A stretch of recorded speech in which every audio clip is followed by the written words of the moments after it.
Akhil and അഖില. ആ പേര് തന്നെ കേൾക്കുക, ഇത് എങ്ങനെ ദൈവം കൊണ്ടു തന്നതാ.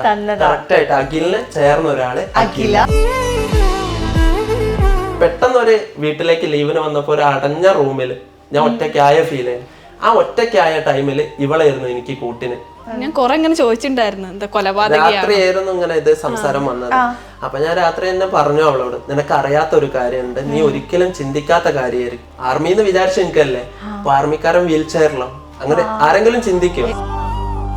ഫോട്ടോയിൽ കാണുമ്പോൾ ഞാൻ വീൽ ചെയറിലല്ല, നീ കണ്ട ഞാനേ അല്ല, ഞാൻ വീൽ ചെയറിലുള്ള ഒരു വ്യക്തിയാണ്, എനിക്ക് നടക്കാൻ പറ്റത്തില്ല എന്ന് പറഞ്ഞു. ഇത് കേട്ട പാടെ കട്ടാക്കി. അപ്പൊ എന്താന്ന് എനിക്കും അറിയില്ലല്ലോ. ഞാൻ കരുതി അവിടെ കട്ടായോ, അത് പോയി എന്നാ വിചാരിച്ചത്. എനിക്കത് കേട്ടപ്പോ എനിക്ക് നല്ല സങ്കടം, എനിക്ക് കരച്ചിലൊക്കെ വന്ന്. അപ്പൊ ഞാൻ കരഞ്ഞിട്ട് വിളിച്ച പുള്ളിക്കാരന് സങ്കടം ആവുമല്ലോ എന്ന് വെച്ചിട്ട് കുറച്ചേരം എന്റെ മൈൻഡ് നോക്കി ആക്കിയിട്ടാണ് ഞാൻ തിരിച്ചു വിളിച്ചത്. കാരണം കാലിന്റെ താഴോട്ട് എനിക്ക് അനക്കാൻ പറ്റുന്നില്ലായിരുന്നു ആ ടൈമിൽ, ആയിരുന്നു. അപ്പൊ അത് ഞാൻ വിചാരിച്ചത് നമ്മള് വീണ ടൈമുള്ള ഒരു ഷോക്ക്, അതിന്റെ അതുകൊണ്ടാണ് എനിക്ക് പറ്റാത്തതെന്നാ വിചാരിച്ചത്. പിന്നെയാണ് പറയുന്നത്, നേഴ്സ് പറഞ്ഞപ്പോഴാണ് ഞാൻ അറിഞ്ഞത് ഇങ്ങനെ നടക്കാൻ പറ്റില്ല എന്ന്.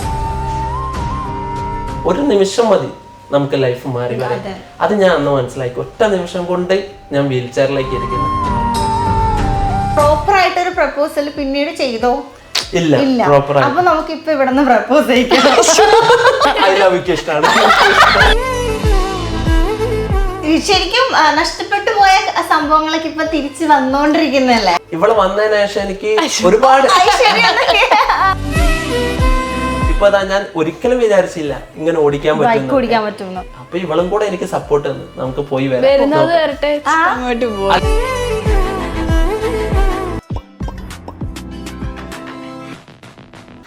എല്ലാവർക്കും വെറൈറ്റി മീഡിയയുടെ പുതിയൊരു ചർച്ചയിലേക്ക് സ്വാഗതം. ഞാൻ Mastani and this is our show Masti with Mastani. നമ്മളൊക്കെ ഫാമിലിനെ നമ്മുടെ അച്ഛനും അമ്മയും എങ്ങനെയാണോ സംരക്ഷിക്കുന്നത്, അതുപോലെ തന്നെയായിരിക്കും ഓരോ പട്ടാളക്കാരനും നമ്മുടെ രാജ്യത്തിനെ സംരക്ഷിക്കുന്നത്, അല്ലെ? നമ്മളിവിടെ ഇങ്ങനെ അടിച്ചു പൊളിച്ച് അല്ലെങ്കിൽ സുഖമായിട്ട് കിടന്നുറങ്ങി നമ്മുടെ കാര്യങ്ങളൊക്കെ ചെയ്യുമ്പോൾ ബോർഡറിൽ നമുക്ക് വേണ്ടി നമ്മൾക്ക് കാവൽ നിൽക്കുന്ന ഓരോ പട്ടാളക്കാർക്കും ശരിക്കും പറഞ്ഞ ഈ ഒരു മൊമെന്റിൽ ഞാൻ സല്യൂട്ട് ചെയ്യാണ്. അതേപോലെ നമുക്ക് ഇൻസ്പയറിംഗ് ആയിട്ടുള്ള ഒരാളാണ് ഇന്ന് നമ്മുടെ കൂടെ, അദ്ദേഹത്തിന്റെ പ്രിയ പത്നിയോട് കൂടി നമ്മുടെ കൂടെ ഇന്ന് ജോയിൻ ചെയ്യുന്നത്. സോ ഓൾറെഡി ഇവർ വൈറലായിക്കൊണ്ടിരിക്കുകയാണ്. ഞാനപ്പോൾ വലിച്ചു നീട്ടുന്നില്ല, നമുക്ക് വെൽക്കം ചെയ്യാം അഖിൽ ആൻഡ് അഖില. ആ പേര് തന്നെ കേൾക്കുക, ഇത് എങ്ങനെ ഞാൻ ഭയങ്കര അത്ഭുതമായി. ഞാൻ ആദ്യമായിട്ടാണ് ഇതേപോലെ സെയിം പേരുള്ള ഒരു കപ്പിൾസിനെ കാണുന്നത്. അഖിൽ അഖില, എന്താ ഞാൻ ചേച്ചിന്റെ കഴിഞ്ഞോട്ടെ ചേച്ചിനെ ഒന്ന് അവസാനിപ്പിച്ചിട്ട് പറയാം. ഞങ്ങൾ തുടങ്ങിയ അറിയാലോ, ഞങ്ങളും നിർത്തും. ഞങ്ങൾ അങ്ങോട്ടും ഇങ്ങോട്ടും കച്ചറ ഉണ്ടാക്കുന്ന ചേച്ചിന്റെ കഴിഞ്ഞോട്ടെ എന്ന് കരുതി. ചേച്ചിക്കും എന്റെ വക ഒരു താങ്ക്സ്. ഇത് പറഞ്ഞതിന് മാത്രമല്ല, ഒരു ആർമിക്കാരൻ എന്ന നിലയിൽ എനിക്ക് ഇത്രയും റെസ്പെക്റ്റും തന്ന് അത്ര ഇൻട്രോയിൽ എന്നെ ഒന്ന് പൊലിപ്പിച്ചതിന് പക്ഷെ എനിക്ക് പലപ്പോഴും തോന്നിയിട്ടുണ്ട്, ഈ പട്ടാളക്കാരെ അല്ലെങ്കിൽ ആർമി ഓഫീസേഴ്സിനൊക്കെ നമ്മള് ചില പ്രത്യേക സാഹചര്യങ്ങളിൽ മാത്രമേ, എല്ലാരും പറയുന്നില്ല, പക്ഷെ പല ആൾക്കാരും ചില പ്രത്യേക അവസരങ്ങൾ വരുമ്പോൾ അവർ ഓർക്കും, ഭയങ്കര സ്റ്റാറ്റസ് ഇടുന്നു, സ്റ്റോറി ഇടുന്നു, അങ്ങനെ പറയും, കുറച്ച് കഴിയുമ്പോൾ മറക്കും. അങ്ങനെ എനിക്ക് പലപ്പോഴും തോന്നിയിട്ടുണ്ട്. തെറ്റാണോന്ന് എനിക്കറിയില്ല. പക്ഷെ ശരിക്കും ഇതിലും വലിയ ഇൻട്രോക്ക് നിങ്ങൾ അർഹരാണ്. കാരണം ഈ പറഞ്ഞ പോലെ നമ്മളിങ്ങനെ ഇരിക്കുന്നുണ്ടെങ്കിൽ അതിന് ഏറ്റവും വലിയ റീസൺ അതുകൊണ്ട് തന്നെ ഞാൻ ഇപ്പൊ അഭിമാനത്തോടെ തന്നെ മുന്നിലിരിക്കുന്നു. ഞാൻ പുറത്തു പോവാണെങ്കിലും എവിടെയാണെങ്കിലും അഭിമാനത്തോടെ തന്നെ എനിക്ക് ഒരു പേരുണ്ട്, പട്ടാളക്കാരനാണ്. സത്യം. അത് മരിക്കും വരെ അങ്ങനെ ഉണ്ടാവും ആ പേര്. അപ്പൊ അതുകൊണ്ടാണ് അഭിമാനത്തോടെ ഞാൻ ഇപ്പൊ മുന്നോട്ട് പോകുന്നത്. പട്ടാളക്കാരൻ എന്ന് പറയുമ്പോഴേക്കും ശരിക്കും ഭയങ്കര കഷ്ടപ്പെട്ട് അത്രയും ഇഷ്ടത്തോടു കൂടി ആ ജോലി ചെയ്യുന്ന, സ്റ്റിൽ അത്രയും പ്രൗഡില് ഞാനൊരു പട്ടാളക്കാരനാന്നൊക്കെ പറയുമ്പോ അത് കേൾക്കുമ്പോ എനിക്കും ഭയങ്കര ഒരു സന്തോഷം. അപ്പൊ എന്തായാലും ഹാപ്പി ആയിട്ട് ഇരിക്കുന്നു എന്ന് വിശ്വസിക്കുന്നു രണ്ടുപേരും. അതെ, ഇതുപോലെ തന്നെ പോണം. പിന്നെ ചേച്ചി പറഞ്ഞ പോലെ തന്നെ അഖിൽ അഖില, ഞങ്ങൾ അങ്ങനെ പേര് നോക്കിയിട്ടോ അല്ലെ പേര് മാച്ച് ആക്കിയിട്ടോ ഒന്നും പ്രേമിച്ചതല്ല. യാദൃച്ഛികമായിട്ട് ഞാൻ പറഞ്ഞില്ലേ, ദൈവം കൊണ്ടു തന്നതാ. കറക്റ്റ് ആയിട്ട് അഖിലിന് ചേർന്ന ഒരാള് അഖില കറക്റ്റ് ആയിട്ട് കിട്ടിയത്, അല്ലാണ്ട് പേര് എന്റെ പേരിനൊത്തത് അങ്ങനെയൊന്നുമല്ല. യാദൃച്ഛികമായിട്ട് ഞങ്ങള് ഫേസ്ബുക്കിൽ കൂടെ പരിചയപ്പെട്ടു, ഒന്നിച്ചു, ഇപ്പൊ മാരേജും കഴിഞ്ഞ് സുഖമായിട്ട് ജീവിക്കുന്നു. ശരിക്കും നമ്മളിങ്ങനെ പറയില്ലേ, എന്താ ആദമിന്റെ വാരിയിൽ വെച്ചിട്ട് ഹവ്വനെ സൃഷ്ടിച്ചു ആ, അതേപോലെ എനിക്ക് വേണ്ടിട്ട് സൃഷ്ടിച്ചോളാണ് അഖില. നമുക്ക് എന്തായാലും ഉണ്ടല്ലോ അല്ല പറഞ്ഞു ഇല്ലല്ല സത്യമായിട്ടൊന്ന് പറഞ്ഞത് അല്ലേ? ഓക്കെ, നമുക്ക് എന്തായാലും കുറെ സംസാരിക്കാനുണ്ട്. പക്ഷെ നമ്മൾ ആദ്യം ഒരു വീഡിയോ കണ്ടിട്ട് നമുക്ക് സ്റ്റാർട്ട് ചെയ്യാം. ഓക്കെ,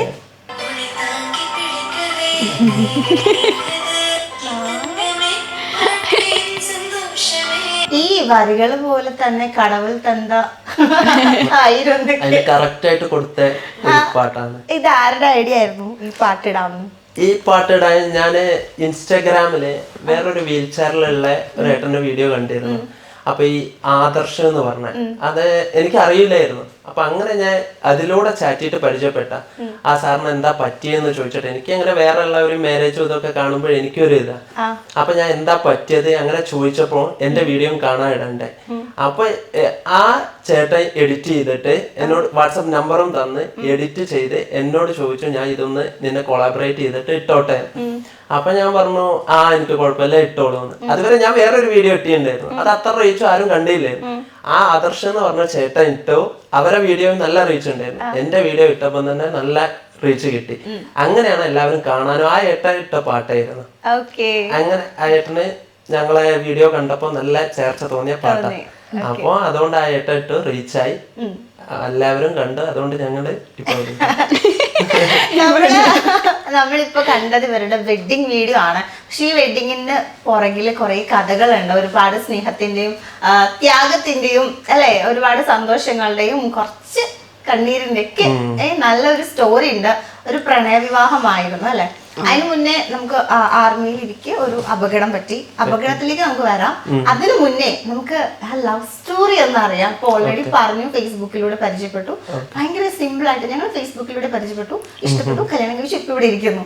അങ്ങനെയല്ല, ഞങ്ങൾക്ക് ഡീറ്റെയിൽ ആയിട്ട് അറിയണം എപ്പോ ആരെ റിക്വസ്റ്റ് ചെയ്ത് എങ്ങനെയാണ്. കാരണം ആർമി ഗേൾ എന്നായിരുന്നു പ്രൊഫൈലിൽ ഇട്ടത്. നമുക്ക് അവിടുന്ന് തുടങ്ങാം. എന്തായിരുന്നു ആർമി ഗേൾ? ശരിക്കും ആർമിയിൽ പോകാൻ ഇഷ്ടമുണ്ടായിരുന്നു? ശരിക്കും ആർമിയിൽ പോവാൻ ഇഷ്ടമുണ്ടായിരുന്നു. എനിക്ക് +2 കഴിഞ്ഞപ്പോ പിന്നെ ആർമിയിൽ പോവണം, ആർമി എന്നുള്ളൊരു ഇതായിരുന്നു. +2 കഴിഞ്ഞ് +1 ആയപ്പോ തൊട്ട് എനിക്ക് ഉണ്ടായിരുന്നത്. അപ്പൊ എൻ്റെ ഒരു കൂട്ടുകാരി ഉണ്ടായിരുന്നു കമ്പനിക്ക്, അവളും ഇതേപോലെ എനിക്ക് ഇങ്ങനെ ഓരോന്ന് ആർമീനെ പറ്റിയിട്ട്. പിന്നെ ഫുൾ ആ ടൈമിൽ ആർമി തലക്ക് പിടിച്ചിട്ട് ആർമിന്റെ സ്റ്റാറ്റസ്, ആർമിക്ക് വേണ്ടിട്ട് വെളുപ്പിൽ എണീച്ച് ഓടാൻ പോകും, ആർമി കയറണം എന്നുള്ളത്, കയറും എന്നുള്ളൊരു ഉറപ്പിച്ചിട്ട് തന്നെയാണ് ഓടാൻ പോവലൊക്കെ ഉണ്ടായിരുന്നത്. വെളുപ്പിലെ അച്ഛനും ഭയങ്കര താല്പര്യമായിരുന്നു. അപ്പൊ അച്ഛൻ സപ്പോർട്ട്, അമ്മയ്ക്ക് അതിനോട് താല്പര്യമില്ല. പെൺപിള്ളേർ ആർമിയിൽ പോകുന്നതിനോട് അമ്മയ്ക്ക് എതിർപ്പായിരുന്നു, അമ്മയ്ക്ക് പേടിയായിരുന്നു. ഈ ഓരോ യുദ്ധത്തിനെയൊക്കെ പറ്റിയിട്ട് കേൾക്കുമ്പോൾ അമ്മയ്ക്ക് പേടിയായിരുന്നു. പക്ഷെ അച്ഛൻ നല്ല സപ്പോർട്ടായിരുന്നു. അച്ഛൻ പറഞ്ഞ് എൻ്റെ മോള് ആർമിയിൽ പോകാൻ വേണ്ടിയിട്ട് ഇറങ്ങിയിട്ടുണ്ടെങ്കിൽ അവൾ അതിനെ തുനിഞ്ഞോട്ടെ, അതിന് വേണ്ടിയിട്ട് അച്ഛൻ്റെ ഭാഗത്തു നിന്ന് എല്ലാ സപ്പോർട്ട് ഉണ്ടാവും എന്ന് പറഞ്ഞിട്ടുണ്ടായിരുന്നു. അങ്ങനെ അങ്ങോട്ട് ഇതാക്കിയതാ. അങ്ങനെ ഫുള്ള് ആർമി എന്നും പറഞ്ഞിട്ട് ഇട്ടതായിരുന്നു. ശരിക്കും ആൺപിള്ളേര് ആർമിയിൽ പോകണം, പോലീസ് ആവണം എന്നൊക്കെ നമ്മൾ കേട്ടിട്ടുണ്ട്. പക്ഷെ വളരെ റെയർ ആയിട്ടാണ് ഒരു പെൺകുട്ടിക്ക് ആർമിയിൽ പോകണം അങ്ങനെയൊക്കെ കേൾക്കുന്നത്.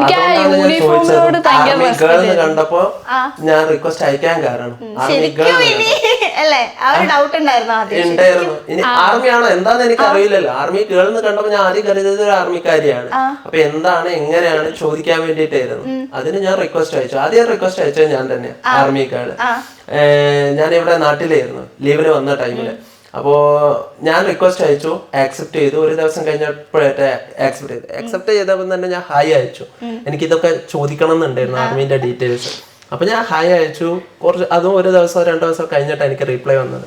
അപ്പൊ എനിക്ക് തിരിച്ച് റീപ്ലൈ വന്നു. പിന്നെ ഞാൻ ഇങ്ങനെ ചോദിച്ചു ആർമിയിലാണോ വർക്ക് ചെയ്യുന്നത്. അപ്പൊ എന്നോടുള്ള കാര്യങ്ങളൊക്കെ പറഞ്ഞു. ആർമി അല്ല, എനിക്ക് ആർമി പോവാൻ ഒത്തിരി ഇൻട്രസ്റ്റ് ഉണ്ട്. അപ്പൊ ഇങ്ങനെ ആ കാര്യങ്ങളൊക്കെ പറഞ്ഞു. അപ്പോഴാണ് ഞാൻ ബാക്കിയുള്ള ഡീറ്റെയിൽസ്, ഞാൻ വീൽചെയറിലായിരുന്നു, എന്റെ സ്ഥിതി അങ്ങനെയായിരുന്നു. അപ്പൊ ആർമിയിൽ പോവാൻ നല്ല താല്പര്യമുണ്ട്. അപ്പൊ ഞാൻ ആളെ ഡീമോട്ടിവേറ്റോ അല്ല നെഗറ്റീവോ ഒന്നും പറഞ്ഞില്ല. ആർമീന്റെ സത്യാവസ്ഥ എങ്ങനെയാണ്, ആർമിയിലെ എത്രത്തോളം കഷ്ടപ്പാട് പുറമേന്ന് കാണുന്ന പോലെയല്ല. ഒരു മൂവിയിൽ കണ്ടാൽ ആർമി നമുക്ക് ആവേശം വരും, സ്ട്രോങ്. അതിനുള്ള മനസ്സും വേണം, എന്ത് ത്യാഗവും ത്യജിക്കാനുള്ള ഒരു മനസ്സും കൂടെ വേണം. എന്നിട്ട് വേണം അവിടേക്ക് പോകും. അതിനുള്ള ട്രെയിനിങ് നമുക്ക് തരും. 1.5 വർഷം ഞാൻ ട്രെയിനിങ് ചെയ്ത, അത് എന്തും ത്യജിക്കാനുള്ള ഒരു ട്രെയിനിങ്. അങ്ങനെ തുടങ്ങിയ ചാറ്റിംഗ് ആയിരുന്നു. പിന്നെ ഞങ്ങള് ചാറ്റ് ചെയ്ത് ആർമീന്റെ കാര്യമൊക്കെ പറഞ്ഞ് കുറച്ചും കൂടെ അടുത്ത് നല്ലൊരു ഫ്രണ്ട്ഷിപ്പ്. എത്ര നാളായിരുന്നു ആ ഫ്രണ്ട്ഷിപ്പ് മുന്നോട്ട് പോയത്? ഫ്രണ്ടായിട്ട് ഒരു 2 മാസത്തോളം. ഫ്രണ്ടായിട്ട്. അപ്പോ ഞങ്ങള് ഫ്രണ്ട്ഷിപ്പ് തന്നെ നല്ല ക്ലോസ് ആയി. കാരണം ഞങ്ങളുടെ സംസാരം ഞാൻ അന്ന് വീഡിയോയിലും കണ്ടില്ല, ഞങ്ങൾ അങ്ങോട്ടും ഇങ്ങോട്ടും ഞങ്ങളുടെ സംസാരം ഒത്തിരി ഇപ്പൊ കോളിംഗ് ഒന്നും ഇല്ലായിരുന്നു, ചാറ്റിംഗ് തന്നെ. ചാറ്റ് മാത്രമേ ഉള്ളായിരുന്നു. ഞങ്ങള് റിലേഷൻ ആയിട്ട് തന്നെ ഒരു 3 മാസം മറ്റേ കഴിഞ്ഞപ്പോഴാ വീഡിയോ കോൾ തന്നെ ചെയ്യുന്നത് റിലേഷൻ ആയതിനു ശേഷം. അപ്പൊ ഈ സ്റ്റാർട്ടിങ് സൗഹൃദത്തിലും ഞങ്ങൾ നല്ലോണം ക്ലോസ് ആയി. ഞങ്ങളുടെ ഒരു സംസാരം രണ്ടുപേരുടേതും ഒരേ വൈബ് എന്ന് പറയുന്നത്. അവള് പറയുന്നതും ഞാൻ പറയുന്നതും കച്ചറയാണെങ്കിലും ഇപ്പൊ സ്നേഹമാണെങ്കിലും നല്ല ആത്മാർത്ഥത ഉള്ള ഒരു ഫ്രണ്ട്ഷിപ്പ്. ഇവളോട് സംസാരിക്കുമ്പോ എന്താന്നറിയില്ല, എന്തൊക്കെ ഒരാള് കൂടെ ഉള്ള ഫീൽ. ഫ്രണ്ട് ആണെങ്കിലും ഒരു നല്ല സപ്പോർട്ട് സംസാരിച്ചിരിക്കുക. ഞാൻ വീട്ടിന്റെ ഉള്ളിൽ എന്ന് പറഞ്ഞാൽ ഞാൻ പറഞ്ഞല്ലോ, എന്നെ പുറത്തൊക്കെ കൊണ്ടുപോകണ എന്റെ അളിയന്മാർ തന്നെയല്ലേ. ഫ്രണ്ട്സും ഉണ്ട് കേട്ടോ, അങ്ങനെയല്ല, അളിയന്മാരാണ് കൂടുതൽ എന്നെ പുറത്തേക്കൊക്കെ കൊണ്ടുപോകുക. അപ്പൊ അവര് വരണം, അവരെന്നും പണിക്കൊക്കെ പോകുന്നത് ഞാൻ പറഞ്ഞാലും എപ്പം വേണമെങ്കിലും വരാൻ തയ്യാറാണ്. പക്ഷെ എന്നും വന്നിട്ട് നമ്മളിപ്പോ കൊണ്ടുപോകാൻ പറ്റില്ലല്ലോ, ഞാൻ തന്നെ വിളിക്കാൻ പറ്റുള്ളൂ. എനിക്ക് പണ്ടൊക്കെയാണ് ഞാൻ ലീവിന് വരുമ്പോ എന്നും എന്റെ ഇഷ്ടത്തിന് ഞാൻ വീട്ടിലേ ഉണ്ടാവാറില്ല. അമ്മ എപ്പോഴും പറയും ഞാൻ പുറത്തുനിന്ന് ഫുഡൊക്കെ കഴിക്കാല്, ഞാൻ വീട്ടിലേ ഉണ്ടാവാറില്ല. എവിടെയെങ്കിലുമൊക്കെ കറങ്ങി നടക്കും, പറന്ന് നടക്കുന്ന ഒരാളായിരുന്നു. ഞാൻ വീട്ടിൽ അടങ്ങി നിൽക്കാറില്ല. അപ്പൊ പെട്ടെന്ന് ഒരു വീട്ടിലേക്ക് ലീവിന് വന്നപ്പോ ഒരു അടഞ്ഞ റൂമിൽ ഞാൻ ഒറ്റയ്ക്കായ ഫീൽ ആയിരുന്നു. ആ ഒറ്റയ്ക്കായ ടൈമിൽ ഇവളായിരുന്നു എനിക്ക് കൂട്ടിന്. ഇവളെ എന്റെ കാര്യം അറിഞ്ഞില്ലെങ്കിലും എന്റെ കൂട്ടിനായിട്ട് നല്ല കമ്പനി ആയിരുന്നു ആ ടൈമിൽ. പിന്നെ ഞങ്ങളെ സൗഹൃദം ഇങ്ങനെ പോയിക്കൊണ്ടിരിക്കുമ്പോഴാണ് ഒരു ദിവസം ഇവള് എന്നോട് ചോദിക്കുന്നത്, എന്നാ ചേട്ടൻ എന്നെ കെട്ടിക്കൂടെ കമ്പനിയില്. അങ്ങനെ ചുമ്മാ നമ്മൾ ചോദിക്കോ? എന്തോന്ന് പറഞ്ഞപ്പോഴാണ് ചോദിച്ചത്. ഞങ്ങള് നല്ല ഫ്രണ്ടായിരുന്നു. എനിക്ക് പുള്ളിന്റെ ക്യാരക്ടർ ഇഷ്ടമായി, ഫുള്ള് സെറ്റ്, നല്ലൊരു വ്യക്തി എന്നുള്ള രീതിയിൽ. അതായത് ഒരു ഗേളിന്റെ അടുത്ത് എങ്ങനെയാ ബിഹേവ് ചെയ്യേണ്ട, നല്ലൊരു ബിഹേവിയർ ഉണ്ടായിരുന്നു. റെസ്പെക്ട് ചെയ്യാൻ അറിയായിരുന്നു ഒരു പെണ്ണിനെ. അതിൻ്റെതായിട്ടുള്ള രീതിയിലത്തെ സംസാരം കേട്ടപ്പോൾ എനിക്ക് തോന്നി ഞാൻ നല്ലൊരു വ്യക്തിയാണ്. ഒരു ആർമിക്കാരൻ, സാധാരണ ആർമിയിൽ നല്ലവരുണ്ടാവും, എല്ലാ ആർമിക്കാരും നല്ലതാണെന്നൊന്നും ഞാൻ പറയുന്നില്ല ക്യാരക്ടർ വെച്ചിട്ട്. അപ്പൊ എനിക്ക് ആദ്യമേ ആ ഒരു പേടി ഉണ്ടായിരുന്നു, ആർമി ആ വെച്ചിട്ട് ചാടി കയറിയിട്ട് അങ്ങനെ നല്ല ക്യാരക്ടർ ആവുമോ അല്ലയോ എന്നൊന്നും എനിക്ക് അറിയില്ലായിരുന്നു. പക്ഷെ നല്ലൊരു ക്യാരക്ടർ എന്നുള്ള ഒരു ഇത് വെച്ചിട്ടാണ് എനിക്ക് ഞാൻ ക്രഷായി. അതിനിടയ്ക്ക് പുള്ളിക്കാരൻ ഇങ്ങനെ എന്നോടൊന്ന് ചോദിച്ചിട്ടുണ്ടായിരുന്നു ഒരു വട്ടം, ഇങ്ങനെ ഇഷ്ടാണോന്ന്. നിനക്കിനി എന്നോട് ഫ്രണ്ട്ഷിപ്പ് നോക്കിയതാ. അപ്പൊ ഞാൻ അപ്പൊ അങ്ങനെ നല്ലെന്നുള്ള ഒരു രീതിയിൽ വെയിറ്റ് ഇട്ടാ. പക്ഷെ എനിക്ക് അപ്പൊ ക്രഷ് ഉണ്ടായിരുന്നു. നല്ല കമ്പനി ആയപ്പോ ഒന്ന് അറിയണം താല്പര്യമുണ്ട്. ഞാൻ ഈ കാര്യം പറഞ്ഞില്ല എന്ന് പറഞ്ഞില്ല, ഞാൻ അതുകൊണ്ട് തന്നെ മനഃപൂർവ്വം ചോദിച്ചത്. അങ്ങനെ വല്ലതും എന്റെ ഇതില് തോന്നിയാല് അത് നടക്കൂല. കാരണം ഞാൻ ഇങ്ങനത്തെ ഒരാളല്ലേ, അറിയില്ലല്ലോ. അപ്പൊ ഞാൻ ഒന്ന് ഇട്ട് നോക്കിയതാ, അറിയോ അല്ലേന്ന്, അവൾക്ക് എന്നോട് ഉണ്ടോന്ന്. ഇപ്പോഴൊന്നും ഇല്ല, ആ ഇതിലല്ലായിരുന്നു, പറഞ്ഞിട്ടൊന്നുമില്ല. എന്നിട്ട് അങ്ങനെ ഇഷ്ടം തോന്നി. അപ്പൊ ഞാൻ പറഞ്ഞു നോക്കി, കിട്ടിയേച്ച് പറഞ്ഞ പോലെ. അപ്പൊ പറഞ്ഞപ്പോ ഞാൻ തമാശക്ക് തള്ളിക്കളഞ്ഞു, തമാശ അല്ലേന്ന് കരുതിയിട്ട്. അപ്പൊ ഞാൻ പറഞ്ഞു, അന്നേരം എന്റെ അടുത്ത് ചോദിച്ചു, എന്റെ അടുത്ത് തമാശയായിട്ടുള്ള രീതിയാണോ ഇങ്ങനെ ചോദിച്ചപ്പോ ഞാൻ പറഞ്ഞാൽ, അപ്പൊ ഇങ്ങനെ ചോദിച്ചപ്പോ എനിക്ക് മനസ്സിലായി അപ്പൊ എന്തെങ്കിലും പുള്ളിന്റെ മനസ്സിൽ ഉണ്ടാവും നിന്നോട് ചോദിച്ചപ്പോ. അപ്പൊ ഞാൻ പറഞ്ഞു നല്ല കാര്യമായിട്ട് പറഞ്ഞാന്ന് തന്നെ അങ്ങോട്ട് പറഞ്ഞു. അപ്പൊ പറഞ്ഞു നിനക്കറിയാത്തൊരു കാര്യം ഉണ്ട്. അപ്പൊ എനിക്ക് ക്യൂരിയോസിറ്റി ആയി, അതെന്താ അറിയണോന്ന്. ഞാൻ കുറെ ഇങ്ങനെ ചോദിച്ചിട്ടുണ്ടായിരുന്നു, എന്താ കൊലപാതകമായിരുന്നു ഇങ്ങനെ ഇത് സംസാരം വന്നത്. അപ്പൊ ഞാൻ രാത്രി തന്നെ പറഞ്ഞു അവളോട്, നിനക്ക് അറിയാത്ത ഒരു കാര്യമുണ്ട്, നീ ഒരിക്കലും ചിന്തിക്കാത്ത കാര്യമായിരിക്കും. ആർമിന്ന് വിചാരിച്ചു നിൽക്കല്ലേ, അപ്പൊ ആർമിക്കാരൻ വീൽ ചെയറിലോ അങ്ങനെ ആരെങ്കിലും ചിന്തിക്കും. അപ്പൊ ഇത് പറഞ്ഞപ്പോ അവള് എന്നോട് പറഞ്ഞു, ക്രിമിനൽ ആണോ, നിങ്ങൾ ഇനി വേറെ എന്തെങ്കിലും കുറ്റം ചെയ്തിട്ടുണ്ട്, എന്താണെങ്കിലും എന്നോട് എന്താണെങ്കിലും എന്നോട് പറയാൻ പറഞ്ഞു. അപ്പൊ ഞാൻ പറഞ്ഞു, നീ ചിന്തിക്കാത്ത തന്നെയാണ്, എനിക്ക് ഇങ്ങനെ പറയാൻ പറ്റൂല, നിന്റെ നമ്പർ താൻ, ഞാൻ വിളിച്ചിട്ട് പറയാം. അന്നാണ് ആദ്യമായിട്ട് നമ്പർ മേടിക്കുന്നത്. അപ്പൊ അവള്, ഞാൻ നാളെ വിളിക്കാം, അന്ന് രാത്രിയാണല്ലോ, നാളെ വിളിക്കാം നിന്നെ, എന്നിട്ട് കാര്യം പറയാന്ന് പറഞ്ഞു. ഇവൾക്കാണെ അവിടെ ഇരുന്നിട്ട് ഇരിക്കപ്പുറത്തില്ല. സംശയം ഉണ്ടായിരുന്നു, ഈ നമ്പർ ചോദിക്കാൻ വേണ്ടിട്ടാണോ ഒരു പറയാനുള്ളത്. അപ്പൊ ഇവൾക്ക് കാര്യം അറിയില്ലല്ലോ. അപ്പൊ ഇവള് പലതും ചിന്തിക്കുന്നുണ്ട്. ഇനി ഇങ്ങനത്തെ എന്റെ മുന്നിൽ ഇങ്ങനെ ബിഹേവിയർ കാണിച്ചിട്ട് ഇനി വേറെ സ്വഭാവമുള്ള ആളാണോ, അല്ല വേറെ എന്തെങ്കിലും കുറ്റം ജയിലിൽ കിടന്ന ആളാണോ, അങ്ങനെ എന്തൊക്കെയോ ഡൗട്ട് തോന്നി. അങ്ങനെ ഇവൾക്ക് എന്താ കാര്യം എന്നറിയില്ല. അങ്ങനെ ഞാൻ നമ്പർ തീരെ ഉറക്കാൻ വന്നില്ല, എന്താന്ന് അറിയാം. നമുക്ക് അല്ലെങ്കിൽ തന്നെ അങ്ങനെ വരുമോ ഒരു കാര്യം പറയാൻ? ഇല്ല, അവള് എന്നോട് അന്ന് തന്നെ നിർബന്ധിച്ചു, ഇന്ന് തന്നെ പറയണം, എനിക്ക് അല്ലാതെ ഉറക്കം കിട്ടൂല, എന്തായാലും പറയണം എന്ന് പറഞ്ഞു. അപ്പൊ ഞാൻ അന്ന് പറഞ്ഞില്ല. ഞാൻ പിറ്റേന്ന് ഇങ്ങനെ നമ്പർ എടുത്തിട്ട് ഇവളെ വിളിച്ചിട്ട്, അപ്പൊ ഇവളെ എവിടെയോ സ്കൂളിൽ പോവില്ലായിരുന്നു, അവിടെ പോകുന്നതായിരുന്നു. അപ്പൊ ഞാൻ ഇങ്ങനെ പറയാന്ന് പറഞ്ഞപ്പോ ഞാൻ എന്റെ കാര്യം പറഞ്ഞു. ഞാനിങ്ങനെ എനിക്ക് പറ്റിയിട്ടുണ്ട്, ഇപ്പോഴും ആർമി തന്നെയാണ്, ഞാൻ ഹോസ്പിറ്റലിലാണ്. നീ കണ്ട ഞാനേ അല്ല, ഫോട്ടോയിൽ കാണുമ്പോൾ ഞാൻ വീൽ ചെയറിലല്ല, നീ കണ്ട ഞാനേ അല്ല, ഞാൻ വീൽ ചെയറിലുള്ള ഒരു വ്യക്തിയാണ്, എനിക്ക് നടക്കാൻ പറ്റത്തില്ല എന്ന് പറഞ്ഞു. ഇപ്പൊ തൽക്കാലത്തേക്ക് നടക്കാൻ പറ്റത്തില്ല, ഇനി നടക്കൂല എന്നല്ല, ഞാൻ ഇപ്പൊ വീൽ ചെയറിലാണ്, എന്നെ കൊണ്ട് നടക്കാൻ പറ്റൂല, ഹോസ്പിറ്റലിൽ ട്രീറ്റ്മെന്റിലാണ്, ഞാൻ ഇപ്പൊ ലീവിന് വന്നാണ്. ഇനിയിപ്പോ തിരിച്ചു പോയാലും എന്റെ ട്രീറ്റ്മെന്റിലേക്കാണ് പോകുന്നത്, ഞാൻ എന്റെ യൂണിറ്റിലേക്കല്ല പോകുന്നത്. അപ്പൊ ഈ കാര്യം പറഞ്ഞപ്പോ നേരെ കട്ടാക്കി കോള്. അപ്പൊ എനിക്കും എന്താ ഇത് കേട്ട പാടെ കട്ടാക്കി. അപ്പൊ എന്താന്ന് എനിക്കും അറിയില്ലല്ലോ, ഞാൻ കരുതി അവിടെ കട്ടായോ, അത് പോയി എന്നാ വിചാരിച്ചത്. പിന്നെ ഇവള് എന്നെ ഇങ്ങോട്ട് വിളിച്ച്, അന്ന് തന്നെ വിളിച്ചോ? അപ്പം തന്നെ കുറച്ച് കഴിഞ്ഞപ്പോ വിളിച്ചു. ഞാൻ എന്റെ അമ്മമ്മേന്റെ അവിടെ പോവായിരുന്നു. പിന്നെ എനിക്കത് കേട്ടപ്പോ എനിക്ക് നല്ല സങ്കടം, എനിക്ക് കരച്ചിലൊക്കെ വന്ന്. അപ്പൊ ഞാൻ കരഞ്ഞിട്ട് വിളിച്ച പുള്ളിക്കാരന് സങ്കടം ആവുമല്ലോ എന്ന് വെച്ചിട്ട് കുറച്ചേരം എന്റെ മൈൻഡ് നോക്കി ആക്കിയിട്ടാണ് ഞാൻ തിരിച്ചു വിളിച്ചത്. പെട്ടെന്ന് കേൾക്കുമ്പോ സ്റ്റക്ക് ആയിപ്പോയി. എന്നോട് അവള് പറഞ്ഞു, എനിക്ക് ഇത് കേട്ടപ്പം തന്നെ കരഞ്ഞു പോയെന്ന്. അപ്പൊ ഞാൻ അത്രയ്ക്കും ഉണ്ടോ എന്റെ ഇത് കേട്ടപ്പോഴേ കരയാന്ന് പറഞ്ഞ ഉള്ളെന്ന് വന്ന ഒരു ആത്മാർത്ഥതയല്ലേ, വെറുതെ ഒരു കമ്പനിയല്ല. എന്റെ മനസ്സിൽ സങ്കല്പിച്ച ഒരു രൂപം, ആ രൂപം പെട്ടെന്ന് അങ്ങോട്ട് ഒറ്റയടിക്ക് മാറി വേറൊരു രൂപത്തിലോട്ട് സങ്കല്പിക്കാൻ എനിക്ക് ഭയങ്കര ഒരു ബുദ്ധിമുട്ടായിരുന്നു. എനിക്ക് അല്ലേലും ആർമിക്കാരെന്നുള്ള രീതിയിൽ എന്തെങ്കിലും ഒരു അതായി കഴിഞ്ഞാൽ എനിക്ക് ഭയങ്കര സങ്കട. അതിനിടയ്ക്ക് ഞങ്ങളുടെ അവിടെ എനിക്ക് ആർമീനോട് പോവാൻ താല്പര്യം ഉള്ളപ്പോ തന്നെ വൈശാഖ് എന്ന് പറഞ്ഞൊരു കൊല്ലത്തുള്ള ഒരു ഏട്ടൻ മരിച്ചു പോയിണ്ടായിരുന്നു ആർമിയിൽ യുദ്ധത്തിൽ. എന്തോ 4 പേരിൽ ഒരു മലയാളി. അങ്ങനെ അപ്പൊ ഞാൻ ഭയങ്കര കരച്ചിലായിരുന്നു, ഒരു മലയാളി മരിച്ചു പോയി എന്ന് പറഞ്ഞപ്പോ. അപ്പൊ പെട്ടെന്ന് ഇത്ര റിലേഷൻ ഇഷ്ടവാന്ന് പറഞ്ഞു, അത്ര ക്രഷ് ഉള്ള ഒരു വ്യക്തി ഇങ്ങനെ പറ്റിന്ന് പറഞ്ഞപ്പോ പെട്ടെന്ന് ആ ഒരു രൂപത്തിനൊരു ചേഞ്ച് വന്നപ്പം എനിക്ക് പെട്ടെന്ന് സങ്കടമായി പോയി. അവളെ മനസ്സുള്ള രൂപം വേറെയായിരുന്നു. അപ്പൊ പെട്ടെന്ന് അവൾക്ക് ഇതാ, ഞാൻ സത്യം പറഞ്ഞാൽ വിചാരിച്ചാ ഇത് പറഞ്ഞാല് നൈസായിട്ട് വേറെ എന്തെങ്കിലും പറഞ്ഞിട്ട് ഈ കമ്പനിയും പോവുമെന്ന്. എനിക്ക് ഇഷ്ടപ്പെടാനുള്ള ആ ഒരു ഇതൊന്നും താല്പര്യമില്ലായിരുന്നു. കാരണം ഞാൻ ഇങ്ങനത്തെ ഒരു വ്യക്തിയല്ലേ, ഒരു പെണ്ണിന്റെ ജീവിത പെണ്ണിനെ കൊണ്ടുവന്ന് അങ്ങനെയൊന്നും ചിന്തിച്ച ആളെ അല്ല.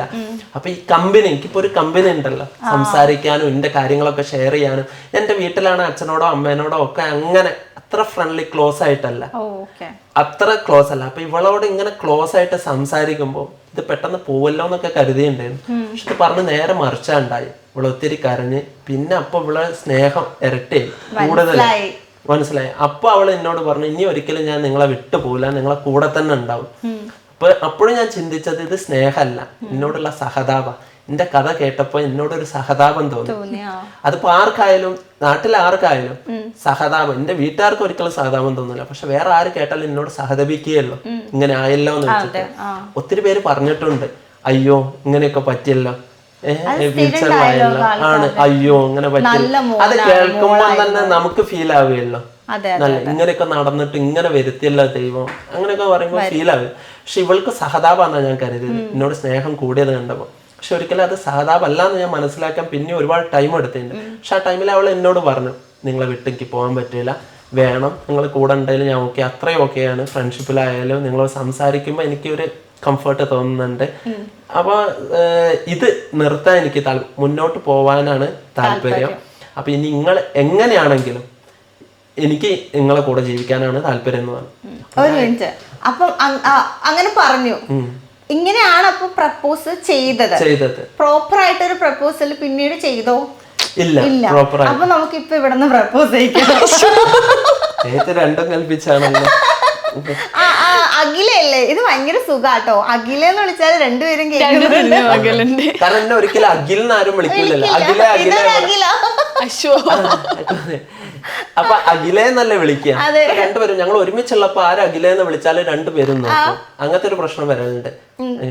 വിഷയം മാറ്റിക്കൊണ്ടിരിക്കുകയാണ്, നടക്കില്ല. ഞങ്ങൾ അങ്ങനെ അങ്ങനെ റൊമാൻറ്റിക് ആയിട്ട് എങ്ങനെയാണോ ഒരു ഫ്രണ്ട്ഷിപ്പ് ഫുള്ള് അടിപിടി അതേപോലെ തന്നെ മുന്നോട്ട് കണ്ടിന്യൂ ചെയ്തു.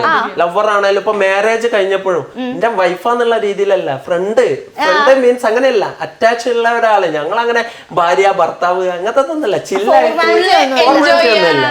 ട്രിപ്പ് പോകുമ്പോഴാണെങ്കിലും മൂവി കാണുമ്പോഴാണെങ്കിലും ഫുള്ള് ഞാൻ എടുത്തിട്ട് ഇരിക്കലും അങ്ങനെ ഫുള്ള് തലേക്ക്. എന്നാലും കുഴപ്പമില്ല, അതേപോലെ ഒരു ജസ്റ്റ് അന്ന് പറഞ്ഞതുപോലെ ഫോർമാലിറ്റി ഇതേപോലെ ഫ്രണ്ട്ലി എന്താ വേണ്ടത്? പ്രപ്പോസ് ചെയ്യാം, ഇഷ്ടാന്ന് പറയാ. ഇത്രയൊക്കെ വേണോ? എനിക്ക് ഇഷ്ടമാണ്. വന്നപ്പോഴേക്ക് തോന്നിയതാ ഇതൊക്കെ ഉണ്ടാവും. അന്ന് പറ ഐ ലവ് യു ഇഷ്ടമാണ്.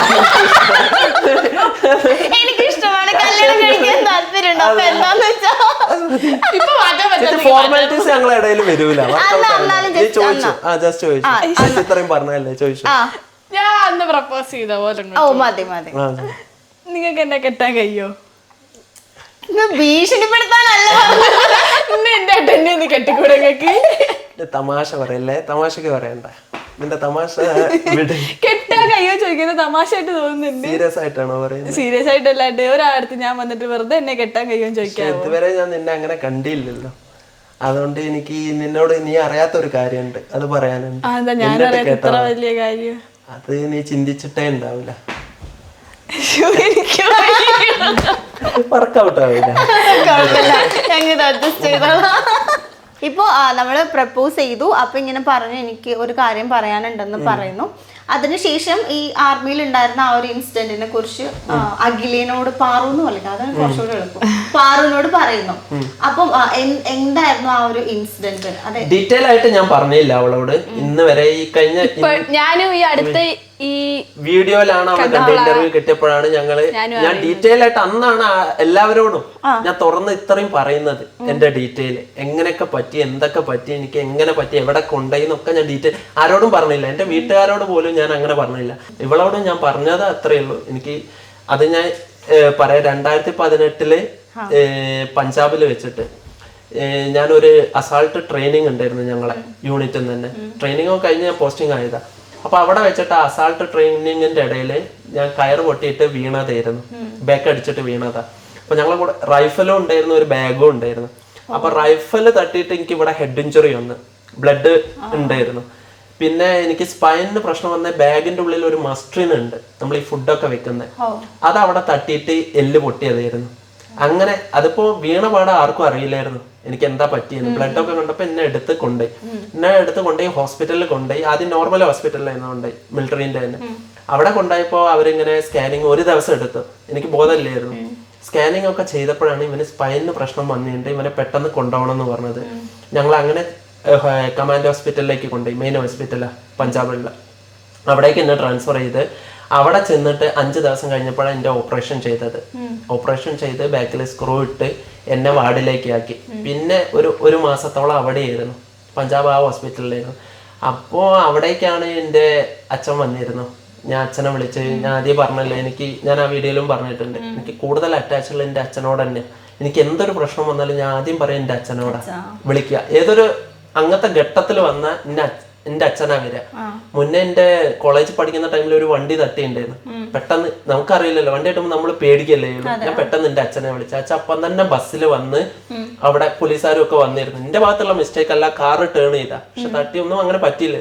അച്ഛനാണ് എന്നെ അവിടെ നിന്ന് എടുത്ത് ഹോസ്പിറ്റലിലൊക്കെ കൊണ്ടുപോയി പോലീസുകാരോട് സംസാരിച്ച് അത് അങ്ങനെ ഒന്നും പറ്റാത്തതുകൊണ്ട് പിന്നെ വേറെ കുഴപ്പമില്ലായിരുന്നു. അച്ഛൻ വന്ന് എന്നെ ഹോസ്പിറ്റലിൽ കൊണ്ടുപോയിട്ടാണ് അപ്പോഴേക്കും ഒരു ധൈര്യം കിട്ടുക, അച്ഛൻ കൂടെ ഉണ്ടാവുമ്പോൾ ഒരു ധൈര്യം. അതെ, അപ്പൊ എന്തെങ്കിലും ഒരു പ്രതിസന്ധി വരുമ്പോ ഞാൻ അച്ഛനോടാ പറയാം. അപ്പൊ ഈ ഘട്ടത്തിലും ഞാൻ ആദ്യം പറഞ്ഞത് അച്ഛനോടാ. അച്ഛനെ വിളിച്ചിട്ട് ഇങ്ങനെ പറ്റിയിട്ടുണ്ട് എന്ന് പറഞ്ഞ്, എനിക്ക് എന്താന്ന് അറിയില്ലായിരുന്നു ആദ്യം. ഓപ്പറേഷൻ ഒക്കെ കഴിഞ്ഞിട്ടാണ് ഞാൻ സംസാരിക്കുന്നത്. അപ്പോ ഞാൻ ആദ്യം പറഞ്ഞത് കാലിന്റെ എല്ല് പൊട്ടിന്നൊക്കെ ആയിരുന്നു, തുടന്റെ എല്ല് പൊട്ടിയാണ്. പിന്നെ കുറെ കഴിഞ്ഞപ്പോ അവിടെ ഈ വിവരം ഞാൻ അറിഞ്ഞ്, അവിടുത്തെ ഒരു നഴ്സ് പറഞ്ഞിട്ട് അറിഞ്ഞിരുന്നു. അതുവരെ അറിയില്ലായിരുന്നു? ഇല്ല, അതുവരെ എനിക്ക് എന്താ പറ്റിയെന്ന് എനിക്ക് അറിയില്ലായിരുന്നു, മനസ്സിലാവുന്നുണ്ടായിരുന്നു ഇല്ല.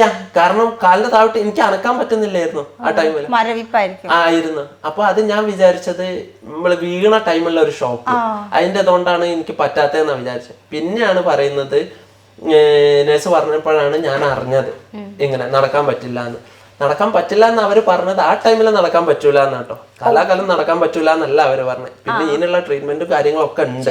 ആ ടൈമിൽ നടക്കാൻ പറ്റൂല എന്നാണ് പറഞ്ഞത്. ഇവരിങ്ങനെയാണ് പറ്റിയത്. അപ്പോഴാണ് ഞാൻ സത്യാവസ്ഥ അറിഞ്ഞത്, എനിക്ക് എന്താ പറ്റിയെന്ന്. അപ്പോഴാണ് ഞാൻ സത്യം പറഞ്ഞ ഇവിടെ താഴേക്ക് തരിപ്പ് വന്ന പോലെ തന്നെ എൻ്റെ മൈൻഡിലും മൊത്തം മനസ്സടക്കം ഇതായിപ്പോയി, ഒരു മരവിപ്പ്. എന്താ എനിക്ക് അപ്പോഴാണ് ഞാൻ കരഞ്ഞത്. അതുവരെ ഞാൻ കരഞ്ഞില്ലായിരുന്നു, എന്റെ കണ്ണിന്ന് വെള്ളം വന്നില്ല. കാരണം എനിക്ക് എന്താ പറ്റിയെന്ന് അറിയില്ലായിരുന്നല്ലോ. ഇങ്ങനെ ആക്സിഡന്റ് ആയിട്ട് ഹോസ്പിറ്റൽ, അത് കേട്ടപ്പോ എനിക്ക് എന്തൊക്കെ ഒരു ഫീല് വന്ന് ഞാൻ കരഞ്ഞു. പിന്നെയാണ് എനിക്ക്, ഞാൻ പറഞ്ഞല്ലോ, രാത്രി ഉറങ്ങാനൊന്നും പറ്റില്ലായിരുന്നു. എനിക്ക് കൂടുതൽ ഞാൻ ഡൗൺ ആയിപ്പോയി അത് കേട്ടപ്പോൾ. എനിക്ക് നല്ല വേദനയൊക്കെ ഉണ്ടായിരുന്നു. അവിടുന്ന് ഇഞ്ചക്ഷൻ തരുന്നു ഡെയിലി.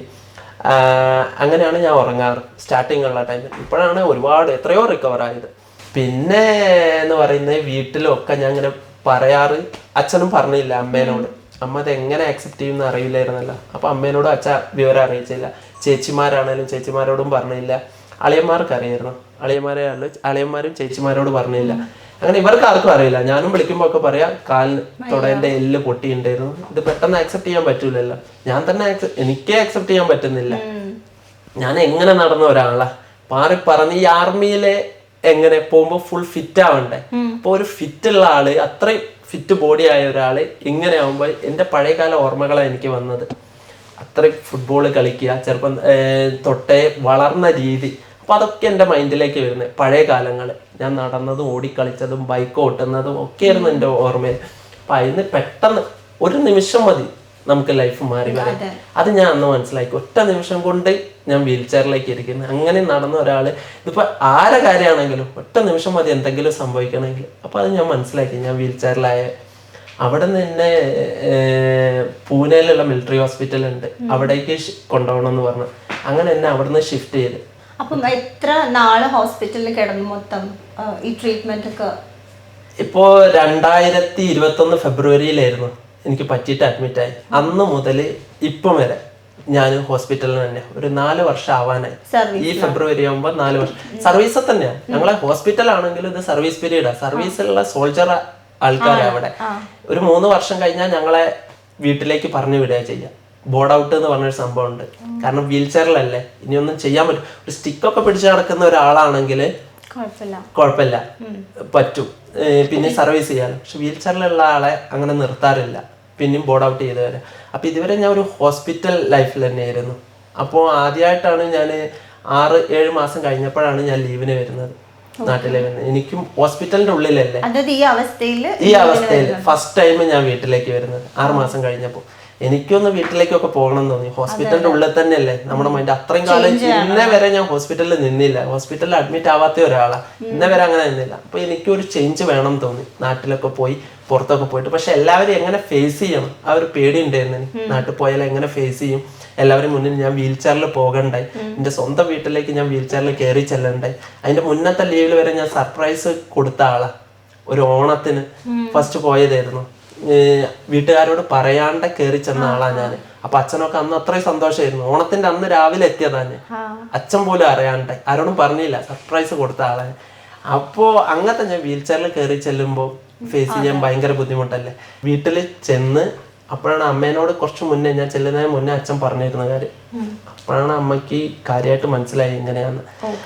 അപ്പോഴും കാണുമ്പോൾ വേറെ ഫീലാണല്ലോ, കേട്ടിട്ടുള്ള ഇതല്ലല്ലോ ഉണ്ടാവും. കണ്ടപ്പോ എന്റെ മുന്നിൽ നമ്മ കരഞ്ഞിട്ടൊന്നുമില്ല, അല്ലാതെ കരയിലും ഒക്കെ ഉണ്ട്. ഞാൻ കാണുന്നില്ല എന്നേ, പക്ഷെ ഞാൻ അറിയുന്നുണ്ട്. പക്ഷെ എന്റെ മുന്നിൽ നിന്ന് കരയില്ല, എന്നെ സങ്കടപ്പെടുത്തണ്ടെന്ന് കരുതിയിട്ട് ഇന്നേ വരെ ആരും കരഞ്ഞില്ല. ഇവള് പോലും എന്റെ മുന്നിൽ നിന്ന് എല്ലാവർക്കും സങ്കടമുണ്ട്, പക്ഷെ എന്റെ മുന്നിൽ കാണിക്കൂല. ഞാൻ അതുകൊണ്ട് തന്നെ ചോദിക്കാൻ എന്തു പറ്റി ഇങ്ങനെ എന്നോട്. ഞാൻ ഇത് കേട്ടപ്പോൾ തന്നെ വീൽ ചെയറിലാന്ന് അറിഞ്ഞപ്പോഴും ഞാൻ എന്താ എന്നോട് ഇങ്ങനെ പറഞ്ഞ് ആർമിയിൽ നിന്ന് ഇങ്ങനെ പറ്റിയതാ. അപ്പം ഞാൻ ഇങ്ങനെ ചോദിച്ചപ്പോഴും ആർമിയിൽ തന്നെ ഇപ്പം എങ്ങനെ പറ്റുന്നതെന്നൊക്കെ ചോദിച്ചിട്ടുണ്ടായിരുന്നു. അപ്പം അങ്ങനെ ഇപ്പോൾ പറ്റിയിട്ട് ഹോസ്പിറ്റലാണ്. പിന്നെ ഞാൻ അതിനെ പറ്റിയിട്ട് ഡീറ്റെയിൽസ് ആയിട്ട് എപ്പോഴാണ് വീണേ, എങ്ങനെയാ വീണേ ഇതിനെ പറ്റി ചോദിച്ചില്ല. കാരണം എനിക്ക് സങ്കടമാവും, പുള്ളിക്ക് സങ്കടമാവും, വെറുതെ സങ്കടപ്പെടുത്തേണ്ട ആവശ്യം. അന്ന് ഇന്റർവ്യൂ കണ്ടപ്പോഴാണ് ഞാനും അറിയുന്നേ സംഭവിച്ചു. ഓക്കെ. അപ്പം ഈ ഇപ്പം അഖില് പറഞ്ഞ കാര്യങ്ങളൊക്കെ കേട്ടിട്ട് ഫോൺ കട്ട് ചെയ്തിട്ട് പിന്നെ തിരിച്ചു വിളിച്ചിട്ട് പറഞ്ഞല്ലോ ഇനി ഞാൻ ഒരിക്കലും വിട്ടു പോയില്ല എന്ന് പറഞ്ഞല്ലോ. അല്ല, ഞാൻ പറഞ്ഞേ എനിക്കിതൊരു പ്രശ്നമായിട്ട് തോന്നുന്നില്ല, ഇയാൾക്ക് ഇതൊരു പ്രശ്നമായിട്ട് തോന്നുന്നെങ്കിൽ അതെന്റെ കുഴപ്പമില്ല പറഞ്ഞു. എനിക്കിതൊരു പ്രശ്നമായിട്ട് തോന്നുന്നില്ല, ഞാൻ എൻ്റെ മനസ്സിൽ ഇഷ്ടപ്പെട്ട ഒരാളയാള്, എനിക്ക് ആളെ തന്നെ മതി, ഇന്നെ ചതിക്കാത്ത ഒരാളെ മതി എനിക്ക് എന്ന് പറഞ്ഞു. അല്ലാണ്ട് അങ്ങനെയാണ് ഇങ്ങനെയാണ് അല്ലെങ്കിൽ എനിക്ക് ഇങ്ങനത്തെ ഒരാൾ വേണം അല്ലെങ്കിൽ ഇങ്ങനെ നടക്കുന്ന ഒരാൾ വേണം അങ്ങനെയൊന്നുമല്ല. എന്നെ സംരക്ഷിക്കുന്ന ഒരാൾ, എനിക്ക് സ്നേഹം തരുന്ന ഒരാൾ, എനിക്ക് ഏറ്റവും കൂടുതൽ വേണ്ടുന്ന സ്നേഹം, എന്നോട് അധികം കമ്പനി ആയിട്ടിരിക്കണം, അത് മതി പറഞ്ഞു. എനിക്ക് നോക്കിയപ്പോ അതേ എന്റെ എന്തൊക്കെ കുഴപ്പങ്ങളുണ്ട്, അതായത് അപ്പൊ വരെ ഞാൻ എന്റെ കാര്യങ്ങൾ പറയാത്ത ആളെ ഞാൻ എനിക്ക് എന്തൊക്കെ പ്രശ്നം ഉണ്ട് അതൊക്കെ പറഞ്ഞു കൊടുത്ത്, നടക്കാൻ പറ്റൂല, എന്റെ എന്തൊക്കെ ഡിഫിക്കൽട്ടീസ് ഉണ്ട് ഒക്കെ പറഞ്ഞ് മനസ്സിലാക്കി കൊടുത്ത്. നോർമലായിട്ട് ഇപ്പോ ലവേഴ്സ് എന്ന് പറഞ്ഞാൽ എങ്ങനെ ബൈക്കിൽ കെട്ടി പിടിച്ച് കറങ്ങാൻ പോവുക. ഞാൻ പറഞ്ഞു എന്നെ കൊണ്ട് ബൈക്കിൽ നിന്നെ കൊണ്ടുപോകാൻ പറ്റൂല, അങ്ങനത്തെ കാര്യം കൊണ്ടുപോയി. ഈ കഴിഞ്ഞ ഇന്റർവ്യൂല് അങ്ങനെയായിരുന്നു, കൊണ്ടുപോയിട്ടില്ല. ഞാൻ ആ ഇന്റർവ്യൂലും പറഞ്ഞത് ബൈക്കിൽ കൊണ്ടുപോകാൻ പറ്റൂല. അതുവരെ ഇല്ലായിരുന്നു. ഈ അടുത്തിടയ്ക്ക് ഏട്ടന്റെ ഫ്രണ്ട്സ് വീട്ടിൽ വന്നിട്ട് അങ്ങനെ അവര് പറഞ്ഞടാ നീ എടുത്ത് ഓട്ടി നോക്ക് എന്ന് പറഞ്ഞിട്ട് ഏട്ടനും ഒരു ധൈര്യത്തിൽ അങ്ങോട്ട് ഓട്ടി. അപ്പം ഏട്ടനും ഒരു കോൺഫിഡൻസ്. എന്റെ വീടിന്റെ അടുത്തുള്ള കുഞ്ഞൂട്ടനും കണ്ണനും ഉണ്ടായിരുന്നു. അവരെന്നെ വീട്ടിലേക്ക് വന്ന് അപ്പൊ ഞാൻ അവരോട് പറഞ്ഞു, ഇടയ്ക്ക് ആർമിന്ന് ഒരു വണ്ടി കിട്ടിയിട്ടുണ്ട് ഞങ്ങൾക്ക് ഇങ്ങനത്തെ, അതുകൊണ്ടാണ് ആർമിക്കാർക്ക് ഇത്ര ഫെസിലിറ്റീസ് തരുന്നുണ്ട്. എനിക്കൊരു വണ്ടി തന്നു ആർമീന്റെ വക, അച്ഛൻ പോയിട്ട് മേടിച്ചതായിരുന്നു. അപ്പൊ ആർമിന്ന് ഈ ബാക്കില് 3 ചക്രമുള്ള. അപ്പൊ ആ വണ്ടി കിട്ടിയപ്പോഴേ ഞാൻ മനസ്സിൽ കരുതിയത് അത് ഒട്ടി നോക്കൂല, കാരണം 3 ചക്രമൊക്കെ അല്ലേ, അതെടുത്ത് പോകുമ്പോ ആൾക്കാരൊക്കെ എന്നെ നോക്കൂലേ, അങ്ങനത്തെ ഒക്കെ ഒരു ഇതായിരുന്നു. പിന്നെ ഞാൻ ഇപ്പൊ വീട്ടിൽ വന്നപ്പോ എന്റെ ഫ്രണ്ട് 2 പേരും വന്നപ്പോ അവരോട് പറഞ്ഞ ആ വണ്ടി ഒന്ന് എടുക്ക്, ഞാനൊന്ന് കയറി ഇരുന്നോക്കട്ടെ, ഇരുന്നൊന്ന് ഓടിക്കാൻ പറ്റുമോ നോക്കട്ടെ. എന്റെ അളിയന്മാർക്ക് ആർക്കും അത് നോർമൽ ആൾക്കാർക്ക് ഓടിക്കാൻ പറ്റുന്നില്ല. എന്നോട് പറഞ്ഞ ബാലൻസ് കിട്ടുന്നില്ല. അപ്പൊ ഇവരുണ്ടല്ലോ കൂടെ, ഞാൻ ആ എടുത്തിട്ട് എന്നെ കയറ്റി ഇരുത്തി ഓടിച്ചു നോക്കി. അതിലുണ്ട് വേറൊരു സ്റ്റാറ്റസ് കിട്ടിയിട്ടുണ്ടായിരുന്നു. ഫസ്റ്റ് ടൈമാണ് ഞാൻ അതിൽ കയറി ഇന്ന് ഓടിക്കുന്നത്. അതുവരെ ഞാൻ കാറിൽ മാത്രമേ പോവുള്ളൂ, ബൈക്ക് ഇന്നേ വരെ ഓടിച്ചില്ല. ഇത് പറ്റിയതിനു ശേഷം പണ്ടത്തെ ഒരു ഫീലാണ് എനിക്ക് വന്നത്. പണ്ടത്തെ കാലത്തേക്ക് ഞാൻ പോയി ബൈക്കൊക്കെ ഓടിച്ച് കാണുന്നത്. അപ്പൊ അതിൽ ഇരുന്ന് ഓടിച്ചപ്പോ എനിക്ക് വല്ലാത്തൊരു സന്തോഷം ഫീലും വന്നു. അതിലും കൂടുതൽ ഇവൾക്ക് സന്തോഷമായിരുന്നു അത് കണ്ടപ്പോൾ. ഒറ്റയ്ക്ക് അങ്ങനെ കൂട്ടുകാരെ കൂട്ടിയിട്ട് പോയിട്ട് തിരിച്ചു വന്നപ്പോ എന്നെയും കൂട്ടിയിട്ട് തൊട്ടടുത്തൊരു കടയിൽ പോയായിരുന്നു. ഇത്ര കോൺഫിഡൻസ് ഉണ്ടെന്ന് എനിക്കറിയില്ല. പിറ്റേന്നായപ്പം ഏട്ടന്റെ അമ്മേന്റെ വീട്ടിൽ എന്നെയും കൊണ്ട് ഒറ്റയ്ക്ക് പോയി. നമുക്ക് എന്തായാലും ആ വീഡിയോ ഒന്ന് കാണാം.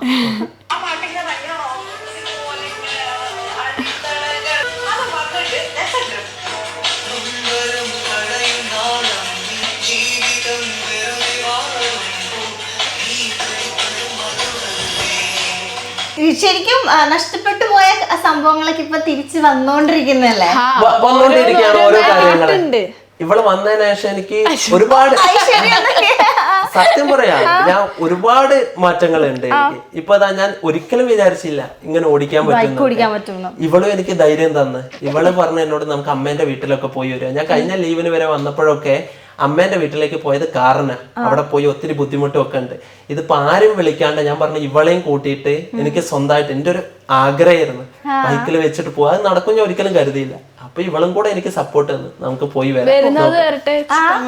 അച്ഛനും അമ്മയ്ക്കും ഒക്കെ പേടിയുണ്ടായിരുന്നു, അവരും സപ്പോർട്ട് ചെയ്ത് എന്നെ മോൻ പോയിക്കോട്ടെ, അതായത് അവിടേക്ക് ഒന്ന് പോയി വരട്ടെ, കറങ്ങി വരട്ടെ. പക്ഷെ എന്റെ മനസ്സിൽ ആൾക്കാരെ നോക്കൂലേ ഉണ്ടായിരുന്നു. പക്ഷെ നോക്കുന്നവര് നോക്കട്ടെ, എന്ത് ആരായാലും അങ്ങനെ അതിൽ പോകുമ്പോ ഇവളും ബാക്കിന്ന് പറയുന്നുണ്ടായിരുന്നു, ഡിസബിൾഡ് വണ്ടി ഞങ്ങളെ കണ്ടാ അങ്ങനെ തോന്നുന്നില്ല, ഞങ്ങള് സാധാ ഇരുന്ന് പോകുന്നേ കണ്ടപ്പോ പറഞ്ഞ ആൾക്കാരൊക്കെ പറയും ഇവ ഏതാ ഈ ഡിസബിൾഡിന്റെ വണ്ടി എടുത്തിട്ട് ഓടിക്കുന്നതെന്ന് പറയും. അഥവാ പോലീസുകാരൻ പിടിച്ചാൽ തന്നെ ചോദിക്കും നീ എന്തിനാ കയറിയെന്ന്. അങ്ങനത്തെ ഒരു ഇതായിരുന്നു. എനിക്കൊരു ഫീൽ കിട്ടുന്നുണ്ട്, നല്ല അടിപൊളിയായിട്ട് ഓടിച്ചു പോകും. കോൺഫിഡൻസ് ഇത്ര സ്പീഡ് പോകുന്നതിന് പോയി പറയല്ലേ, നാളെ മോട്ടോർ വെഹിക്കിളും ഒക്കെ എന്നെ കൊണ്ടുപോകും സ്പീഡില് പോയി. അപ്പൊ അങ്ങനത്തെ ഒരു അനുഭവം എനിക്ക് ഇന്നലെ ഞങ്ങള് പോയത്, ഇന്നലെ പോയതാ. ആ അനുഭവം വല്ലാത്തൊരു ഫീൽ ആയിരുന്നു. എന്റെ അമ്മേന്റെ വീട്ടിൽ പോയി ഞാൻ അവരെയൊക്കെ കണ്ട് വന്നു.